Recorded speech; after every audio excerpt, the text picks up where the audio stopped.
বিরতি কাটিয়ে কাজে ফেরার আনন্দে হয়তো খোশ মেজাজে আছেন ঢাকায় চিত্রনায়িকা শবনম বুবলী। দীর্ঘ ৮ মাস পর নতুন ছবিতে চুক্তিবদ্ধ হয়েছেন তিনি। একদিকে যেমন তার নতুন ছবির খবরে আগ্রহে ভাসছে অনুরাগীরা, অপরদিকে নিজেকে অপরূপ সাজে ধরা দিয়ে মুগ্ধতা ছড়াচ্ছে এ নায়িকা। তবে ছবিতে কাজ করা প্রসঙ্গে সামাজিক যোগাযোগ মাধ্যমে কিছু শেয়ার না করলেও নিজের সাজ আশাক নিয়ে বেশ সরব বুবলী। গত বুধবার তেমনই কিছু ছবি শেয়ার করেন এ নায়িকা।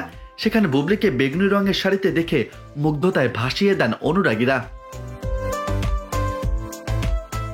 শোনা যাচ্ছে লাল টিপ নামের নতুন এক সিনেমায় আসছেন তিনি।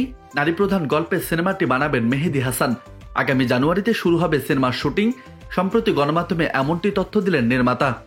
নতুন এই সিনেমা নিয়ে মেহেদী হাসান বলেন, আমাদের দেশে নারী প্রধান গল্পের সিনেমা খুব কম নির্মাণ হয়। নীল টিপ সিনেমার গল্প সাজানো হয়েছে এক নারীকে কেন্দ্র করে।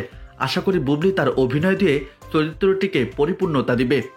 সবকিছু ঠিক থাকলে আগামী জানুয়ারিতে শুটিং শুরুর পরিকল্পনা আছে। বুবলী অভিনীত সর্বশেষ ছবি রিভেঞ্জ মুক্তি পায় গেল ঈদুল আজহায়। মোহাম্মদ ইকবাল পরিচালিত এই সিনেমাটি মুখ থুবড়ে পড়েছিল সিনেপ্লেক্স ও সিঙ্গেল স্ক্রিনে।